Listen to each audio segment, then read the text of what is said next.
Halo semuanya, perkenalkan nama lengkap saya Safira Lala.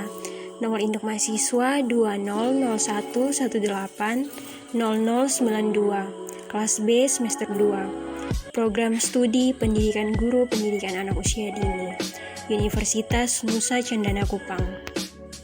Materi yang pertama membahas tentang definisi perlindungan anak.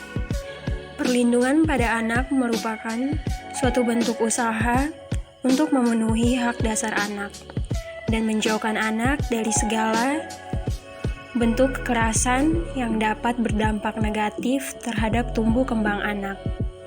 Materi yang kedua membahas tentang hak dasar anak. Hak dasar anak terbagi menjadi 4 hak antara lain. Yang pertama, hak kelangsungan hidup, yang merupakan hak bagi semua anak atau manusia untuk menjalankan hidupnya sesuai standar kehidupan yang layak. Contohnya, seorang ibu harus menjaga dan merawat bayinya selama masih dalam kandungan hingga bayi tersebut dilahirkan ke dunia tanpa melakukan tindakan menggugurkan kandungannya. Hak yang kedua yaitu hak tumbuh kembang. Hak tumbuh kembang merupakan suatu hak bagi anak untuk mencapai standar hidup yang layak dalam berbagai aspek perkembangannya. Contohnya, orang tua memberikan asupan makanan yang sehat dan stimulasi yang tepat sesuai dengan tumbuh kembang anak. Hak yang ketiga yaitu hak perlindungan, merupakan segala kegiatan untuk menjamin dan melindungi semua anak di seluruh dunia dari tindakan diskriminasi, eksploitasi, kekerasan, dan keterlantaran. Contohnya, anak berhak melakukan kegiatan keagamaan, kebudayaan secara bebas, dan anak juga belum diperbolehkan untuk bekerja.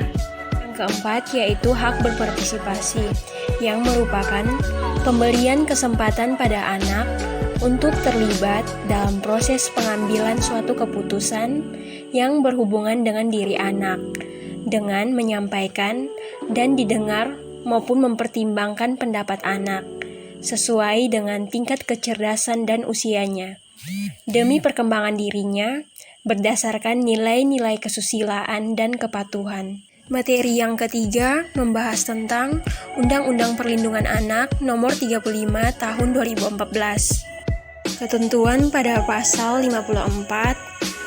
Yang pertama, anak di dalam dan lingkungan satuan pendidikan wajib mendapatkan perlindungan dari tindak kekerasan fisik, psikis, kejahatan seksual, dan kejahatan lainnya yang dapat dilakukan oleh pendidik, tenaga kependidikan, sesama peserta didik, dan atau pihak lainnya. Jadi, dapat saya simpulkan bahwa bagi saya maupun teman-teman yang sedang melanjutkan pendidikan di perguruan tinggi pada Fakultas Keguruan yang nantinya akan menjadi salah satu tenaga pendidik dapat menjadikan pasal 54 ini sebagai salah satu acuan pemberian pengajaran kepada anak-anak tanpa adanya berbagai tindak kekerasan bagi peserta didik. Materi yang keempat membahas tentang definisi kekerasan pada anak.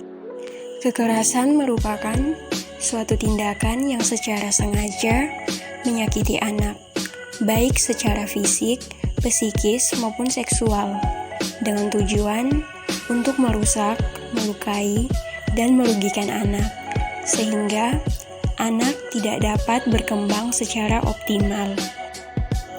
Contoh yang pertama, kekerasan fisik, seperti mencubit maupun memukul anak menggunakan barang-barang tajam. Yang kedua, contoh kekerasan psikis, seperti memarahi dan menyiksa anak, sehingga anak merasa takut atau trauma dengan kejadian sebelumnya. Contoh yang ketiga yaitu kekerasan seksual, seperti pelecehan dan pemerkosaan. Sekian materi yang dapat saya jelaskan, semoga bermanfaat.